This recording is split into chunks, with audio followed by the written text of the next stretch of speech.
Friends of the Earth, this is Waylon, and we do live videos with amazing people every single week. We've interviewed senators and congressmen and congresswomen and governors and thought leaders and authors and meditators and teachers and adventurers. And today we are interviewing an environmentalist, one of my favorite types of people. And if you're just tuning in, this is an invitation to slow down, to learn, to get inspired, to change your life, to avoid, in this case, cancer, to benefit your yard, to benefit birds, to benefit our environment, what you're cooking, because you can't wash it off, the stuff we're talking about. And again, my name is Waylon Lewis, and we're going to talk with Glyphosate Girl. Hello, everyone. My name is Waylon Lewis with Elephant Journal, and I'm honored today to be here with Kelly, Glyphosate Girl. I've interviewed Yoga Girl. There's like Horse Girl, there's Beach Girl, there's Bikini Girls, there's all kinds of girls. Glyphosate Girl doesn't, with all due respect to you, doesn't sound like a sexy thing. Why is glyphosate not a sexy Instagram word? I mean, I've just been really surprised that people don't find it so. Are incredibly magnetizing and wonderful. But why did you choose glyphosate? Like, what's your problem? What is so what is about glyphosate? Yeah. Well, so glyphosate is, if you haven't heard of it, is the active ingredient in the weed killer Roundup. Luckily, my job description is to act dumb, which I'm very good at. Like, suspiciously good at. Perfect.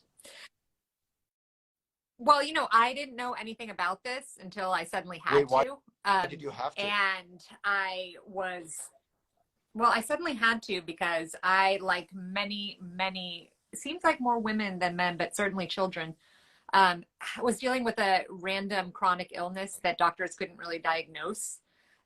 Just feeling really horrible all the time. And I had autoimmune markers. But it wasn't a specific autoimmune condition, but just all left or right brain friends. I'm not trying to interrupt. I'm just trying to make sure all the cynics who might be watching hang in here and learn from you, Kelly. So your doctors acknowledged that something was wrong with you. You had the autoimmune markers. I had immune marker like in your head. Yes, exactly. Wasn't made up, but they tried to tell me it was made up. Okay. So I was put on all these different psych meds, and finally decided I'd go to a psychiatrist because, like, wow, I've seen 20 doctors. No one knows what's wrong with me. Turned out I had no vitamins in my body. The psychiatrist happened to have blood work for it. And I was like, well, how could that be? Well, long story short, I'm not celiac, but I'm highly gluten intolerant. And it was blocking my ability to absorb vitamins. So I was able to heal myself by supplementing vitamins. But what this led me more on, this is about 6 years ago now, was this journey to learn, okay, what is it about gluten that is actually the problem here? Is it the gluten itself, or is it what's being sprayed on our wheat? Come together, because I know my kind of like my tough guy friends like to say no one was gluten intolerant 20 years ago. This is all made up. But something has changed to make more people gluten intolerant over the past 20 years. Am I right in that? So we can all that agree is exactly right. And we can all agree. It's not just some trend, because I have to admit, when a doctor first said try going gluten-free, I was kind of like, oh, that sounds Hollywood. Like, at that point, it was just celebrities trying it out. But I mean, a lot of times actually they know, they want health. So I tried that, got better. Went to a conference on gluten, actually, to learn about it. It was a lot of doctors talking about it. And I said, well, do they spray anything on it? And no one really knew, except for a scientist from General Mills, who pulled me aside at the conference and said, oh yeah, well, they're spraying Roundup on all of our grains, except for organic grains, right before harvest. So Roundup, the weed killer, is being sprayed on our grains. It's harvested, sent to the mill.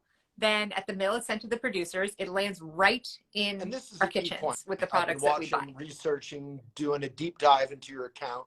Well, I've also written, articles about Monsanto over the years, but who makes Roundup. But one of your posts, which I really appreciated, reminded us that Roundup is not something you can wash off. When you're washing your salad, your lettuce, does Roundup just come off? Yeah, it's horrible because a lot of people think so. In fact, you'll see the industry chemical company front groups talking about how, oh, don't worry about pesticides because you can wash them off. That is absolutely not the case. It's systemic. It's a systemic herbicide. It gets into the structure of the plant. And there's no washing it away. You know more about all this stuff, but neonicotinoids or whatever they are, really hard to say, neonotics, they are actually like made to grow in the roses that you're buying at Home Depot. Like it's part of the plant. Yeah. It's part of the plant. And so imagine if you're going to go and eat that, which of course our pollinators do. And our pollinators are it's bees, bad news. You would call them birds, insects, all that. I mean, terribly sad. In fact, there is a study that came out that also Roundup does the same. It actually impacts the microbiome of the bees itself. And something that was very interesting that you will find quite captivating. I went and visited some bees that were, it was the owner had developed a special kind of probiotic for the bees in Utah. And so he had all these hives. And it turned out you can heal the gut biome of the bees to such an extent that you'll have angry bees, which I guess a lot of bees are angry these days because their biome is actually often impacted by all these chemicals. Episode right now. We're creating probiotics for bees. I love it. Oh yeah. So you feed them this probiotic, and it goes from like zzz to like you hear the calmness come down. We have a YouTube channel, Elephant Journal, that went pretty viral, and our first big video ever was with our local beekeeper. He's like the president of the beekeepers in Colorado at the time, and he keeps all of his bees surrounded by organic farms. Of course, they'll still fly wherever they want, but he does his best, and I don't know about angry bees or anything we didn't talk about that, but I did walk into swarms of bees and none of them cared. None of them hassled me.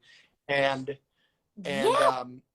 he would say, and this is really obvious, that when they got on non-organic farms with the pesticides, many of them would die or kind of get drunk, basically, and they wouldn't make it back. They would die.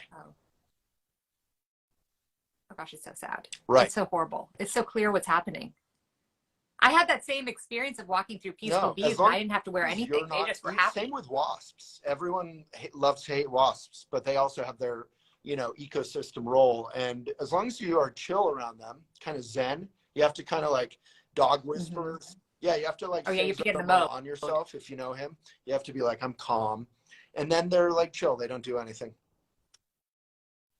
Yeah, exactly. Yeah. So it's actually kind of magical when you get there. Booker. I've interviewed tons of regenerative farmers and vegans and Mark. Corey's our hero on the hill. His name, the Dr. Mark Hyman, all these people. So you're kind of in the center of a lot of these people, interviewing, talking with a lot of these people. What can all of us do about glyphosate, about Roundup? Because, the property manager on the house, I had a dog. He died last year, but they were spraying Roundup on the so-called weeds right next door. Gosh. And I had to ask, and they're a property manager, so they have hundreds of houses in Boulder. So I had to ask them repeatedly not to, because it can be poisonous for dogs. Oh, it absolutely is. It goes right up through their paws. The lawsuits, the non-Hodgkin's lymphoma lawsuits around Roundup, almost all of those were dermal from people spraying it and, buying at Home Depot, spraying it around their house or the pavement. And it goes in through the skin, into the bloodstream, into the bones to cause non-Hodgkin's lymphoma. This happens in animals through their little paws. They're walking around. It doesn't leave the sidewalk until like it's washed away. And bringing it in too. I'm such completely. And so you see these epidemics of kids that have been on playgrounds, and there are little pockets of cancer, of pediatric cancer, because this is being sprayed on their playgrounds in schools and around the neighborhood. And it gets much worse. It's crazy making. So I interviewed Pact and Organic India and some other companies, and I'm sure you know all this and more, but I think something like 350,000 Indian farmers in India have killed themselves because Monsanto moved in, gave them a loan of free for now, Roundup and whatever. Then they got hooked on their system. They had to use that thing for the crop, that for the seeds, and they couldn't get out of that system. And then they didn't have enough money, but they were on the hook. And then their farms failed. They couldn't pay for their families, etc. And 350,000 farmers killed themselves. That's on Wikipedia. It's a fact. You can look it up. We love to make fun of Wikipedia, but it's actually very accurate. Beyond. Yeah.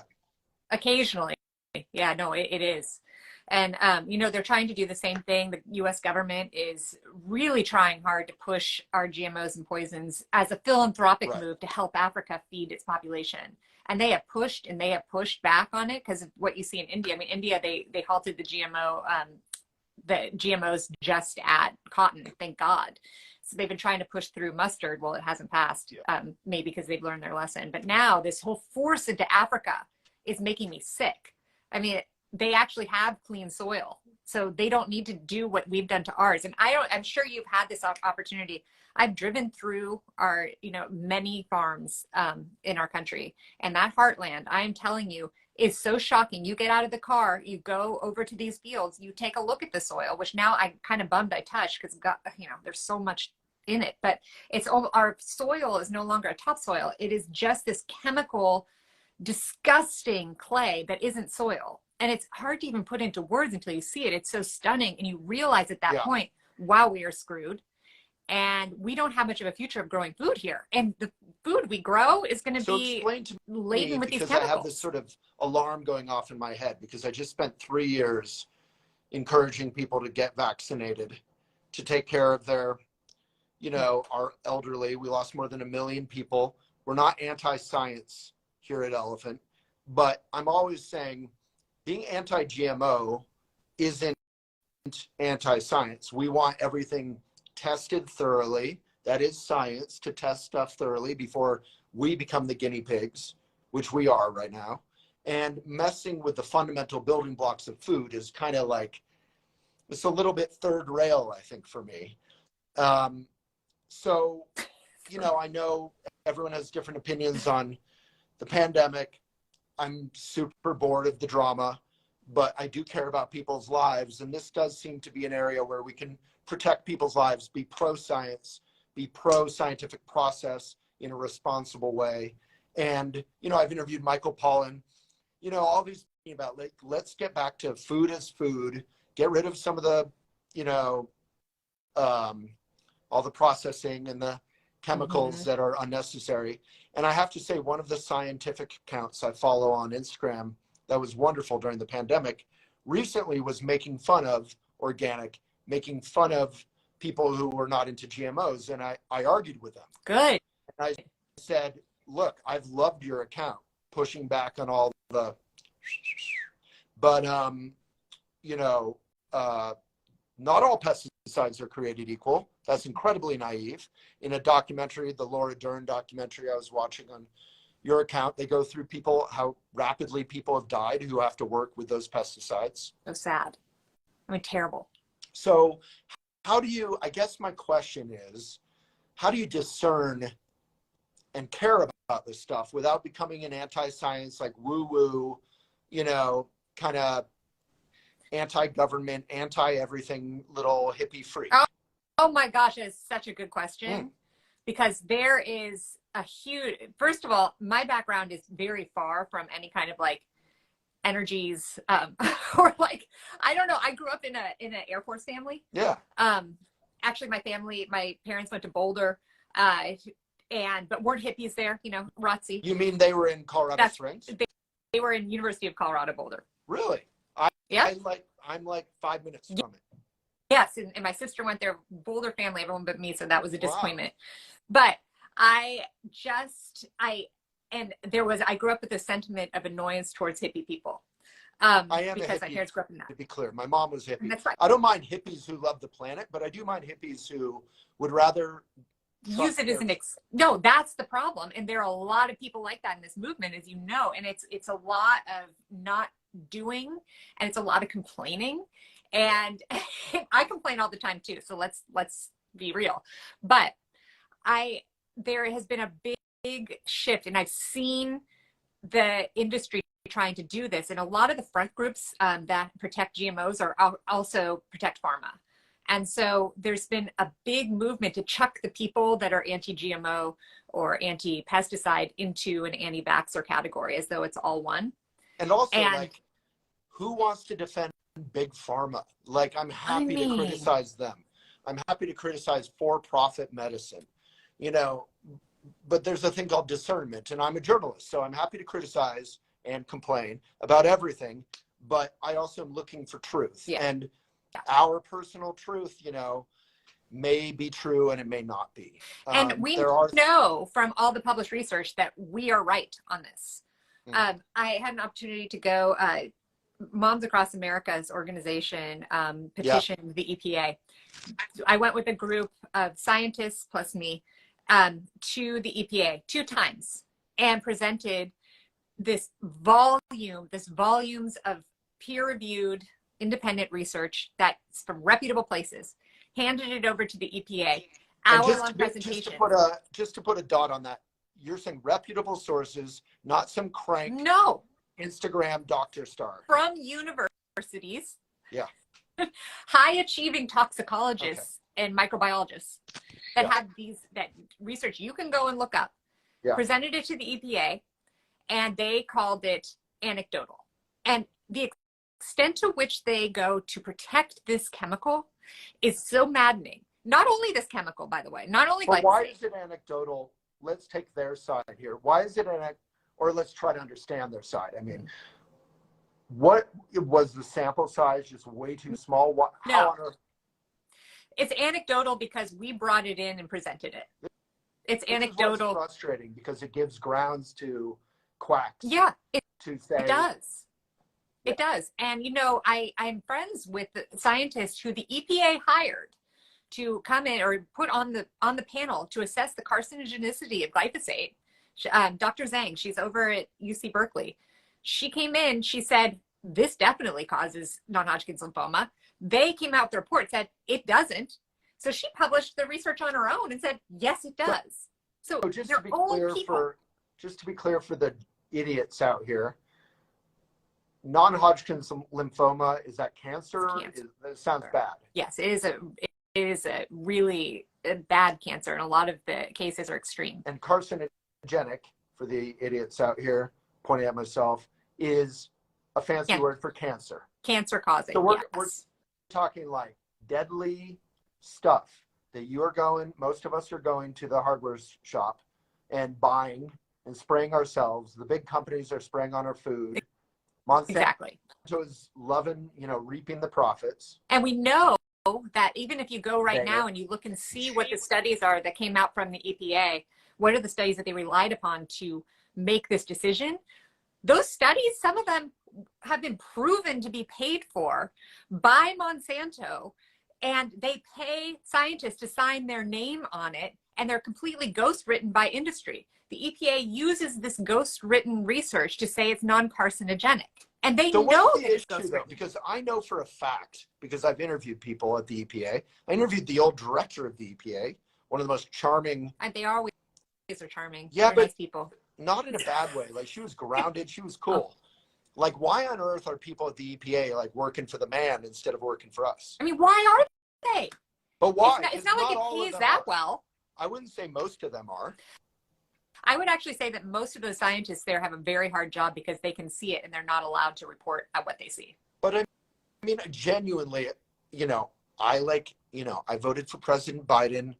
I love democracy. I know there's issues with the government. I know, money influences politics. I'm not naive. But I also still have a hard time accepting that the EPA, which is doing a lot of great things, fighting for our national lands and all that, our clean air, all that, at least under Democratic, leadership. Under Trump, it got kind of crushed. But how on earth are they supporting? I'm a little shocked. How on earth are they supporting bad science on glyphosate? It's sickening. There's just so much money behind this. And the thing is, if you take away glyphosate, then you are really just the GMO system that we have in this country. It's Roundup ready GMOs, meaning the GMOs have been genetically modified to not be impacted by Roundup. So if you take glyphosate out of the picture, that's a huge problem because that is 90% of our corn. That's 80% of our soy that utilizes this. I thought it was like 98% of our corn or something. Yeah, it's maybe 90% now just because there's more demand. Oh, wow. So yeah, I mean, that's unbelievable. That, I mean, just what you said is earth shaking. We reported on it more than 10 years ago, but a lot of people don't know. No, a lot of people don't know. And you know what the nice Overnight. thing about COVID, people are starting to pay attention. Yeah. Eyes are opening. Yeah. So when you have someone like, just because people love to get crazy, cynical, and conspiracy theory about all this, you have Cory Booker on. He cares, right? He really cares. Like, He's he a actually senator. genuinely cares. And he's a senator. He's in And the his government. people care. His people care. But he is definitely a lone voice there. You know, and he gets a lot of criticism because New Jersey is not it's not a farming state, you know. But I'm so pleased he's on the health side. Traditionally, New Jersey has been a farming state, actually. My grandma lived in, like, Cranberry, New Jersey. It's like rolling hills. It's like bucolic New England. That's a beautiful area. Unbelievable. That's a gorgeous area. I always, like, everyone associated New Jersey with, like, you know, New York, New Jersey, New Jersey. You know? Yeah, it's true. Like Newark. Yeah, totally. You know? New York, where you fly in and out of. Yeah. Yeah. And where Cory still lives, with his neighborhoods. Yeah. Yeah. So he's doing good things. I will say that Tom Vilsack, who is the secretary of the USDA now, he, you know, it was very disappointing for those of us watching as to who Biden would propose, and he's Mr. Monsanto. You know, they brought him back. Renee, who I've interviewed, she's an amazing environmentalist in fashion. She's in the comments there. She just was reminding us that New Jersey is called the Garden State. Oh, that's true. It is. That's a very good point. Yeah. It is. Yeah. But you were saying. Well, it's the USDA. Vilsack. And so Tom Vilsack came out recently, and there's been a lot of funding that's suddenly gone the way of organic and regenerative agriculture, which is great. And I thought it was interesting because in one of his talks, he said, well, you know, my grandson was saying that he can't have two doses of dairy, or like he can't have 2 servings of dairy, or else he doesn't feel great. And I thought that was interesting because once in the family you start having some food sensitivities, it kind of opens your eyes to maybe this isn't made up. Like when you have a child or you yourself have food sensitivities, it is horrible. It is it's not fair either. It's none of our fault. It's because of this corruption in our ag system. What do you think about, Renee was reminding me that she introduced us. Yes. She's amazing. But for those who don't know her, check out our video or podcast on Elephant, on Walk the Talk Show or Elephant. So let's say, you know, I appoint you head of, you know, farms and glyphosate administration. What do we do if we have the magic wand? What do we do right now? If we have the magic wand, then we do a slow phase out. We don't ban it overnight. One of the very first places you can go is, so over 80% of our dietary exposure to glyphosate is actually through this pre-harvest spraying and desiccation, it's called, where you dry out the crop so it makes it easier to harvest. Now, that is a huge area. If we could just halt that, the dietary exposure would go down dramatically. And there's other ways, I'm sure, and farmers have a great deal of wisdom on how to harvest time and how to harvest without glyphosate. Exactly. And there are certain like additions to a tractor you can make that aren't particularly costly. And you add that on, you go back to the old fashioned way of just like straight cutting your wheat, and you don't have to do this spray. That alone, even if that's all that happened, would be so enormous for human health. Like that alone would be the best thing you could do for public health. So let's ask a really practical question, or am I moving too fast? Were you going to say more? No, that's okay. So let's say you keep going. You and I, let's say you visit Boulder and we want to go to some restaurants and have lunch. Mm-hmm. There's probably glyphosate on a lot of the produce, a lot of the meat, a lot of the bread. Oh yeah. Are you eating in restaurants? So I now am, I would say 70% organic and 30% not, because I just find it so limiting to my life, and it gets depressing when you can't meet people out. So I just try and do the best I can. Yeah. I mean, I'm like probably 90% organic when I'm at the grocery store. We have a zero waste, woman-owned grocery store here in Boulder. It's amazing. Everything's in glass and tins and buckets and whatever. And it's super convenient. You just drop it off. But when I go to restaurants, even in Boulder, where we have this great farm to table movement, regenerative ag, amazing farmers, you know, I think it's optimistic to say it's like 10% organic. I think it's less. Because if Sure, you it is don't less. know, it's not, because, everyone's trying to save a buck. Yeah, exactly. And it is expensive. It's very expensive. We need to have more supply so that the price comes down. Although I think that's true in terms of price, but also there's a huge issue. Well, thank goodness you're doing what you're doing. And actually Renee does what she does, because this is a public awareness issue. Right. The second that more people know and are asking for it, things will change, because that's just how markets work. And Capitalism it's could really come into hard. play I feel here. like, sorry, what? Capitalism What was that? really could come into play here and benefit us all if Yeah. there's just increased awareness. Yeah. And also, if people like Corey can, change, we're always trying to change the food bill for the better. Yeah. We give so many subsidies to poisonous stuff, to meat. People are like, meat is affordable. You're like, there's no way on earth it's easier to grow a cow and feed it and then torture it and kill it It's horrible. and all this than it is to grow a head of lettuce or whatever. But with subsidies, we can make dairy more affordable, blah, blah, blah. Mhm. Same with gas, all these things that oil that are destroying our planet and our health are only affordable because of our taxpayer dollars. So if we actually made healthier things affordable, like organic, if That would be that's so where our amazing. subsidies went. And that's a there's a big movement with Kiss the Ground and Regenerate America to get that changed in the Farm Bill. Farm Bill 2023. I'm like a broken record of like, oh, I've interviewed them. I've interviewed Kiss the Ground. Yeah. And if you Was it do you Finian? know, huh?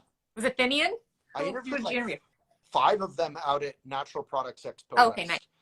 It was before the documentary came out.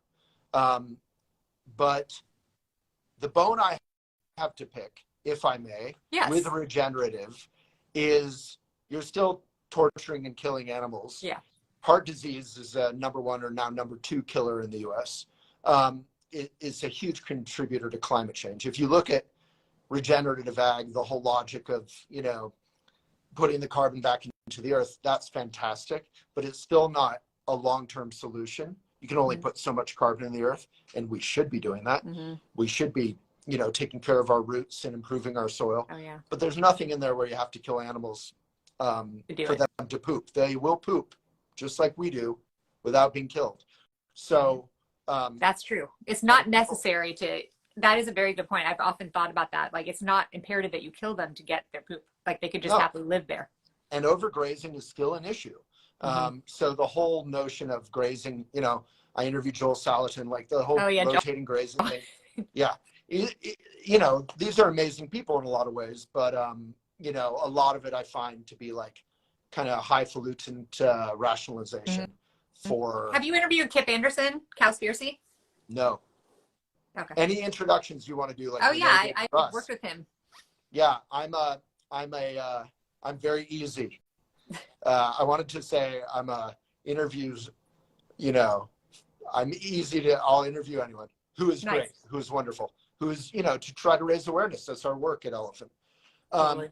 But, you had a post also kind of making fun of or taking to task the whole notion that, we need GMOs to feed the world. Yeah. When, obviously there's better ways to feed the world. It's all about food distribution.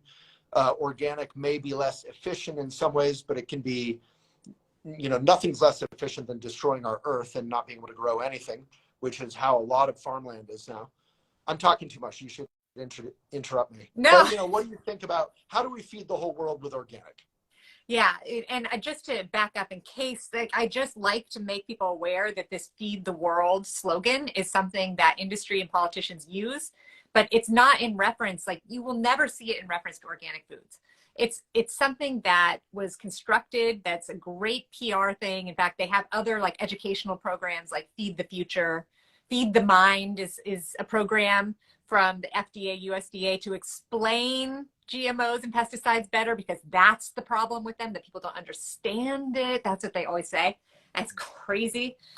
No, it is absolutely possible to feed our population organically. It's a lie that it's not. Now, I will make a caveat there that in the very beginning of the Green Revolution, when Norman Borlaug came out and he was able to create large amounts of wheat and rice And he was able actually to feed more people using this chemical agriculture. So short term, that was a great thing and brought some people out of hunger. And in fact, I read an accusation that people that don't support that and that movement in the Green Revolution, that means that you have never experienced, it's a luxury to be able to criticize chemical agriculture because you've never actually experienced hunger.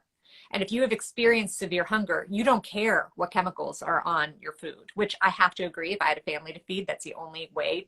Of course you'd eat it. However, that is a short-term solution. And now we're in a real pickle where we aren't even feeding people with what we're growing here. I mean, we are to a certain extent, but most of it's going to feed these sickly animals, as you say. Like, that's where our food is going. So What when you say feed, percentage?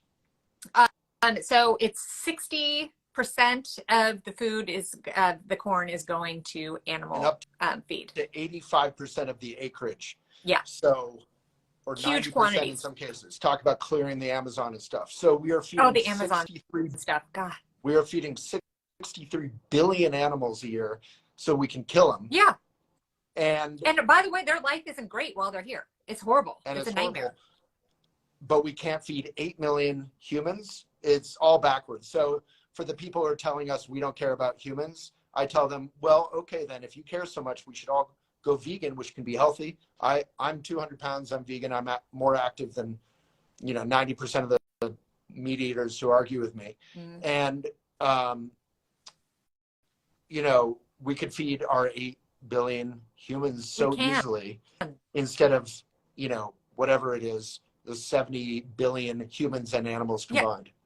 Yeah. It's so strange to me because I think that slogan, feed the world, that is just feed the world meat. That's not, let's feed the world so they're not hungry. That slogan is feed the world meat. And who is that slogan being paid for ultimately? It's really just marketing. Oh, it's all marketing. Yeah. And the government loves to repeat it. And they're quite psyched to propose that. That sounds great. How grand. Feed the world. So has your job become easier or harder since the pandemic? Because I feel like half of the internet and half of the yoga community and half of the, whoever on Instagram kind of went crazy about conspiracies. So in some ways, this is unfortunate. So yeah. I need to, because Bill Gates was at the heart of conspiracy theories, right? But I have to say, he actually is an enemy of agriculture. So we have a guy who's putting his money behind the Cornell Alliance for Science, which is a prominent front group for chemical agriculture. He held shares in Monsanto. He's the largest farm owner in farmland owner in the United States. He financially backed Impossible Burgers. Biggest farmland owner in the U.S. Yes. Farmer Bill. Can you imagine? So, but he is pro GMO chemicals. So he forever has backed this. And it's sick. I mean, what kind of person would think that this is the way forward? I mean, it really makes you question his intelligence, like, a lot. And so then USAID, also funded by them. Sorry, what's that? USAID, also funded by Bill and Melinda Gates Foundation. They also push the GMOs as gifts. Aren't they? And I don't. Didn't they divorce? They did, but their names both still in the foundation. Oh, really? So yeah, it brings. But I have hope for Melinda. I have hope. It brings to mind the quote by Kurt Cobain where he said, "Just because you're paranoid doesn't mean they aren't out to get you." So sometimes conspiracy theories are right, Sometimes they are. But most of the time, I find it a little bit like, you're enjoying your drama, and you need to take all that caring and that passion and just make sure it's factually true. Yeah. And if it is, go nuts and be an activist. But like with the pandemic, apparently we didn't care about 1 million people dying. Like, we haven't had a national moment of mourning. Yeah. Every year we have 9/11 mourning. We've never had that kind of moment. That's interesting. For a million I was really people. surprised because I saw a protest going on in San Jose, California, and they were holding signs like "COVID isn't real," and I'm like, well, I can tell you that it is. I mean, what is that? Obviously, it is. So the conspiracy theory, it's not even really a virus. I mean, if you're saying it's not real in the sense of like nothing's real, then I'm with you. But it's real and it's deadly and it's horribly tragic. Molly, that's a really good point about a day of remembrance. That's a interesting idea. Well, yeah, I'm not the first one to comment on it, but Molly, who runs our talk show and video podcast series, has long COVID right now, and she can tell you for sure Oh God, It's real. And it's not, it's not Monsanto and Bill Gates telling her to say that. Yeah. Yeah. Absolutely. But I really appreciate you. So what else should people know? Well, let's see. Okay, so Or what should we do? Two do's. Yeah. So, and likely your viewers and followers already do this, but obviously, like, the biggest influence you can have is to use your purchasing power to keep that demand for organic going up. And it is going up. It's exciting. People are buying organically finally. Can't keep up with demand. Keep that up, because that will naturally change the things that farmers want to farm, which is awesome. Secondly, if you're interested in the aspect of keeping your environment non-toxic. But real quick, we have tons of articles on Elephant about how to buy organic inexpensively. So if price is an issue, buy bulk. Like, I grew up organic with my mom. She was a poor teacher, never made more than $12,000 a year. We didn't have a car. We biked, walked, but we ate organic. And so bulk, we have a lot of tips. So that's so great you have that. What to prioritize, like, if you can only buy some things organic, some things like apples, anything with the skin, right? Gets way more pesticides. Totally. Okay. Absolutely. Raisins. And I love that. And I just a shout out to Costco, because I try to give them a shout out anytime I can, because they do offer in bulk organic.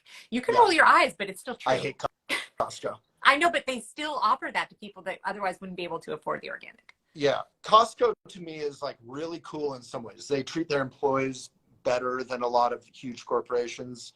But when I go and I see apples individually packaged in plastic. Oh, I mean, that's not great. Yeah. No, that's a good so point. bad.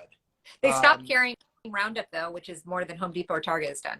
Yeah. So, yeah, sure, Costco is better. If you're going to shop with the man, Costco is the best. But try to shop your farmers market, support your local farmers.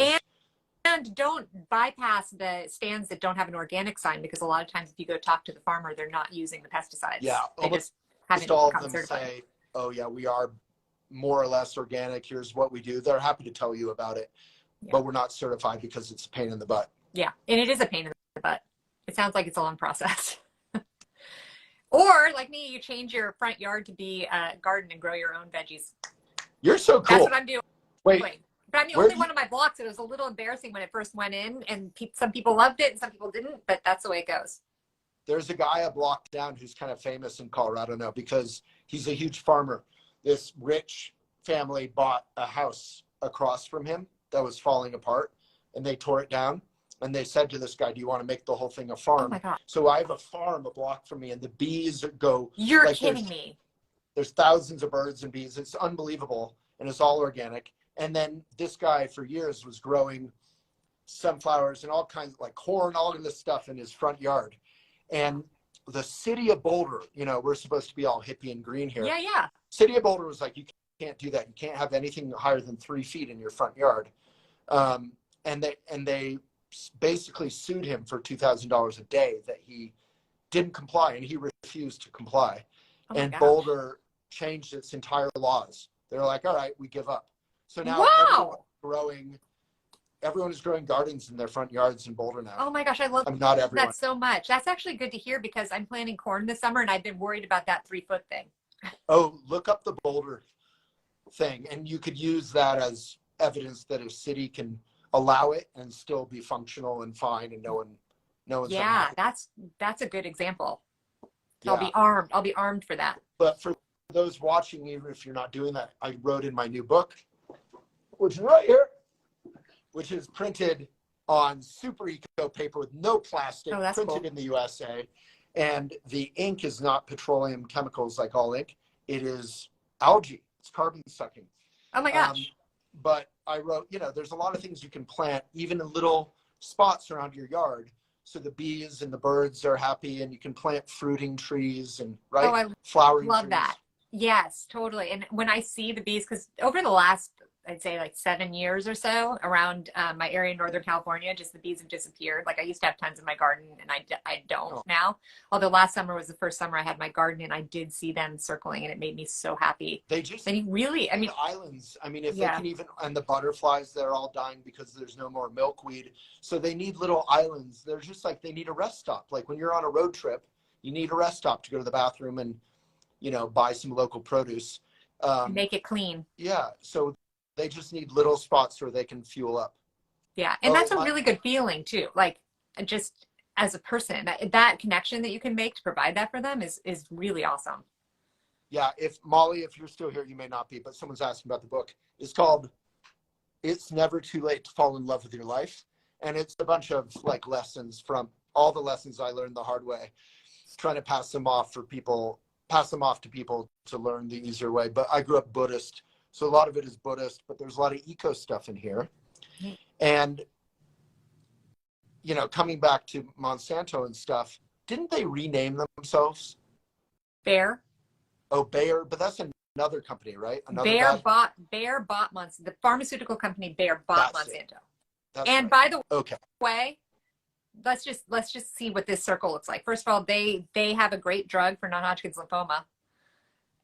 They also are a big seller of consumer, some vitamins, some multivitamins, among other things. They sell the problem.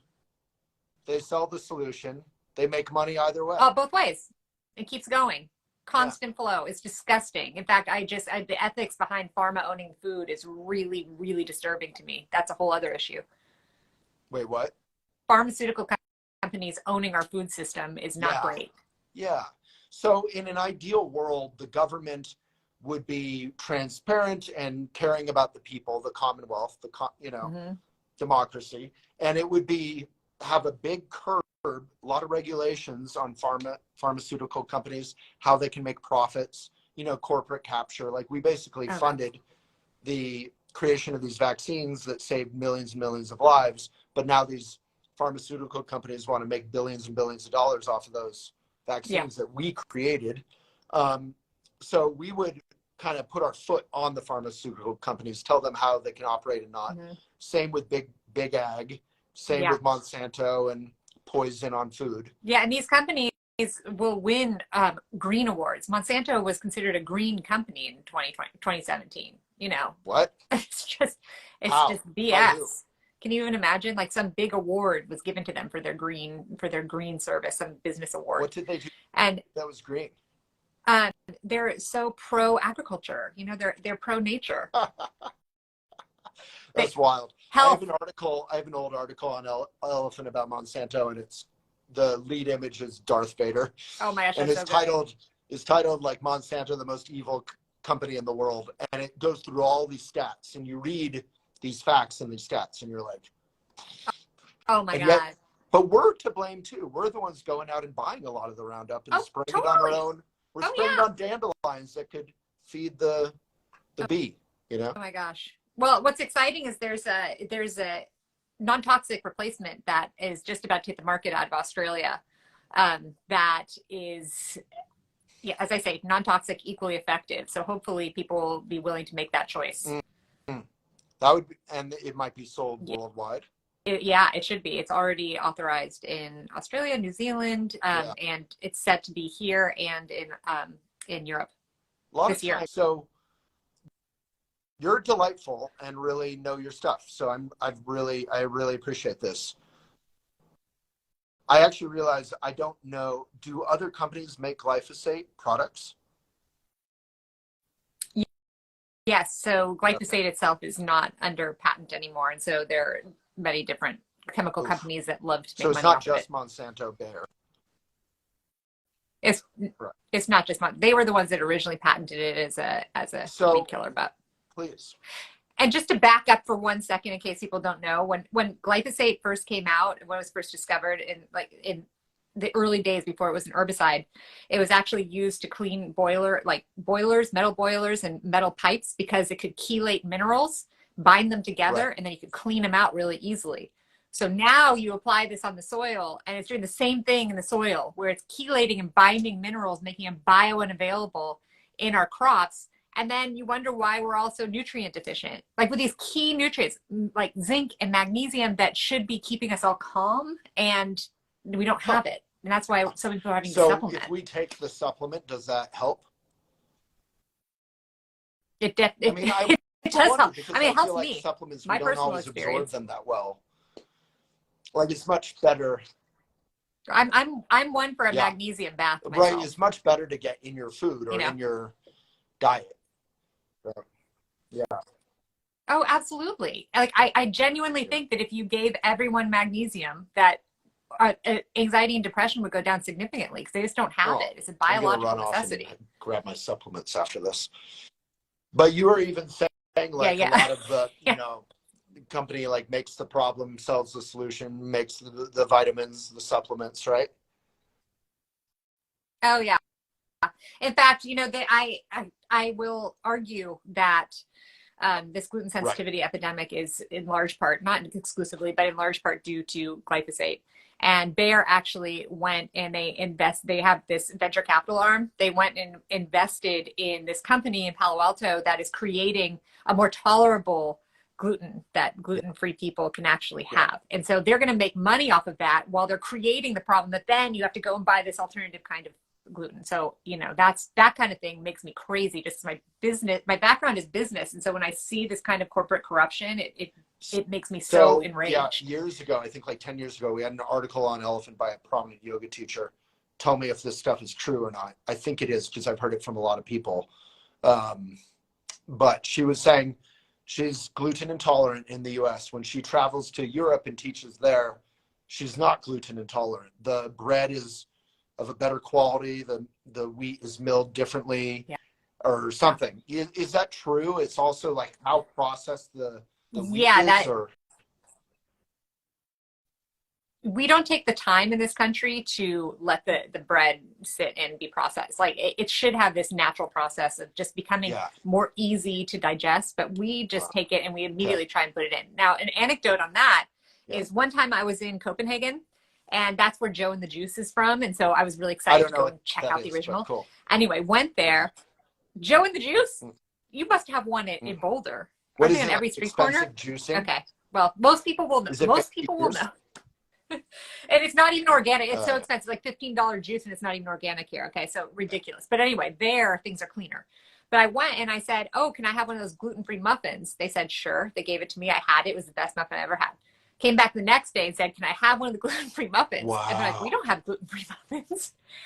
And so I had it, and I was totally fine. So I couldn't be psyched out by it either because I thought it was. Yeah, I mean, when I go to Paris, like I'm not gluten intolerant.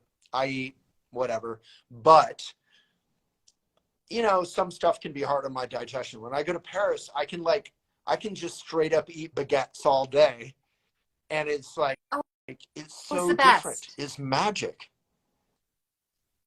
It really is, and it tastes different. And I really miss that a lot. I haven't been brave enough to try it yet in France, but I really want to. But I will say France has great gluten-free options too, because they expect this higher level. Yeah. And so I appreciate that. I know. Better than what's here. Need to move over there. But now, tell me, since we're talking about Europe, they're actually giving in to Roundup, aren't they?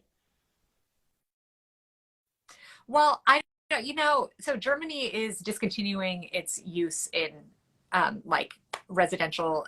I don't know what's going to happen actually, because there are all these claims. There's fights within EFSA as to whether or not they're going to allow the re-registration of it. But I was very surprised because last summer actually I was in Normandy in northern France, which is a big farm area, and I was under the impression that they don't really use much in the way of glyphosate, but that was wrong. I mean, I think historically they push back really hard, but I was just reading up in the New York Times and some journalism science, so I knew, you know, this stuff is real. It's not just like made up by crazy like, you know, Whole Foods wannabe hippies. Whole Foods, of course, is owned by Amazon. Yeah, totally. Please. I'd like to give a shout out to Mexico, by the way, because we're talking about Europe. Mexico is doing amazing things. So they very, very bravely a few years ago announced that they were no longer going to permit glyphosate because it's cancer causing. And they were going to discontinue the imports of GMO corn because they said that also is bad and it is covered with toxins, and they want to go back to native varieties and not have any kind of infiltration of GMOs at all. So that was huge. Now, of course, the United States is bullying them big time. And, you know, our State Department is like, well, then we're going to put economic pressure on you elsewhere. Meanwhile, farmers, actually, a lot of them are saying, can't you use this opportunity instead to have us not grow GMO corn, subsidize not GMO corn, and then provide this market that we can still sell to Mexico at a premium? It's just so strange strange the way the subsidies work in this country to just be so attached to this It GMO is bizarre. solution. It's just sad. bizarre. But I'm really crossing fingers with Mexico that they can hold on, because Yeah. I want to import their goods. Yeah. You know, All right. So to whatever wrap up, what are a they're few, making. like, I'm sure everyone asks you this question, but what are a few takeaways or practical things we can do in our everyday life? I know we've already touched on a couple, but what do you want to leave us with? Yeah. I want to leave you with the fact that, and this is broader than just glyphosate, but just from my own experience and so many people that I've worked with and helped, that you have control no matter in what physical state you are. Just this idea that if you take care of yourself and you stop exposing yourself to these toxins, you really have a high likelihood of being able to heal yourself from a lot of different conditions. And that feeling that you get when you start to cut that out and you become more aware of what you're doing is so insane. Yeah. Like, you can feel really alive again, and it's a wonderful feeling. And I think that that's why each day when I get up, I'm like, okay, glyphosate again today, glyphosate again today. You know, it could be depressing, except that I've seen on the other side of it how amazing life can be when you just lower your exposure to these things. So I feel really hopeful about that, and people can do that. As you said, you gave options for buying organically. You can decrease your dermal exposure to it, and so it's a manageable situation. Yeah. So we don't have to be too terrified. I always love, we don't have to be too terrified. That's good. So, but again, I guess my concern, because I'm such a social boy, is restaurants. I feel like everything I'm eating in restaurants is probably conventional, even in these great restaurants in Boulder. You know, it's all like Cisco food trucks in the alleys. So how bad is it to have exposure to this stuff? It's my feeling is, if you can come back and be sure that you're supporting your microbiome after you've eaten those things, because really, to me, the issue is that it works as an antibiotic on your microbiome, and particularly targets the good gut bacteria, and it does not impact the bad gut bacteria. So you're really adding to this problem in your microbiome each time you're eating glyphosate. So I specifically, I have one probiotic in particular, and I like this one just because there have been published independent studies with a simulated human intestine that showed it's actually able to reverse some of the antibiotic properties of glyphosate when you have it. And so I can make myself feel better by doing that. Now, how much does it actually impact me? I don't know. But I do know that feeling really depressed because I can't go out with friends I love your as a approach. no-go I mean, the well. Buddha talked about the middle way. And I think, you know, we're not trying to be perfect. Like, preppers hold up in our house and we never leave our house and we're somehow safe, but really we're living, as you said, we're like terrified. We're just living in fear. So we can go out to our restaurants and wine and dine and have a good old time, but we can be mindful as we do that of what we're ordering, maybe how much glyphosate is used in the wine or how much on salad, whatever. And then when we can, shop organic affordably if we need to, which a lot of us do. And, you know, again, we have those tips for organic shopping affordably on Elephant. And meanwhile, we can help you. We can share whatever you're sharing. We can share this video. We can, you know, support. Oh, yeah. Share the word, spread the word to as many people as you can. One caveat I just wanted to toss in: if you happen to be pregnant, that's a good time to be 100% organic. And that's. I hate to say it, but it's just the truth, because it impacts the fetus too, because we play a pretty important role in the beginning. Well, I'll tell you what, it crosses the blood-testes barrier. The guy should be organic around the time of before conception. Absolutely. And, you know, it crosses the placenta as well. And my daughter, I took her baby tooth, which formed in utero, and I sent it off to the lab, and there was glyphosate in it. So this is before I knew anything about glyphosate. Of course, I was eating glyphosate. But you took your baby daughter's tooth? So it is actually. That sounds wild. You know what else I did? I took 3 different semen samples, sent them to the lab. All 3 came back positive for glyphosate. Now, right? All of us. Just like PFAs Disgusting. or whatever they are. PFAS. PFAS. Yeah. My childhood elementary school and my childhood junior high have both paved over the entire sports field with that fake artificial turf. which leaches Oh no, they have PFAS, not.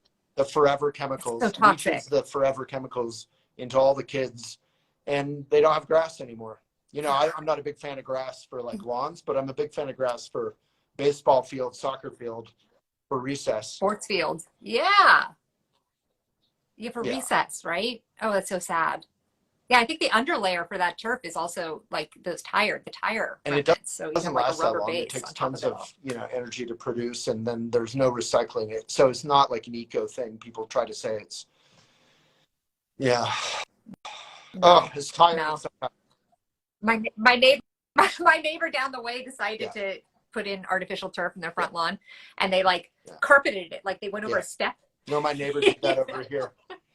My neighbor Like the put in opposite of my artificial farm. turf over here, a couple houses down. Great people, put artificial turf in, and then spent tons of yeah. money on raised, like basically like tables for raised gardens. And you're like, I'm so confused about what your thinking is. Yeah. It's so confusing. Oh, that's Yeah. a really good combo. I haven't I thought know, of it's that odd. one. Yeah, No, they're exactly. often really nice A people. lot They of don't it's know. education. And I do think the whole conspiracy, that's why I've talked about the middle way.